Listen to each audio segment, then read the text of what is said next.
ఆడజన్మ కన్నీటి అలల సాగరం, చూస్తే చిన్నదే కాని బాధల భారం. ప్రతి అడుగులోనూ పరీక్ష, ప్రతి చూపులోనూ నిరీక్షణ. ఆశల రెక్కలు కాలి, గుండెల్లో మూగవేదన. ఆ కన్నీళ్లలో ఉన్నది పిరికితనం కాదు, ఆమె నవ్వే పెదవుల వెనక ఉన్న విషాదం. లోపల ఎన్ని గాయాలైనా బయట పడనీయదు, గతం ఎన్ని చీకట్లను తెచ్చినా తలెత్తుకు బతుకుతుంది. తన కన్నీరు అణువణువున ఒక కథ.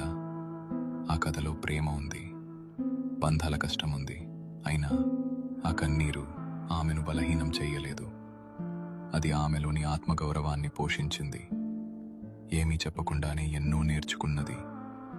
ఏదైనా సరే ఎదురు నిలిచి పోరాడింది. ఆమె బాధ ఆమెకు ఒక ఆభరణం. అది ఆమె గర్వం, ఆమె నిజమైన అందం. ఇది ఒక ఆడపిల్ల కన్నీరు.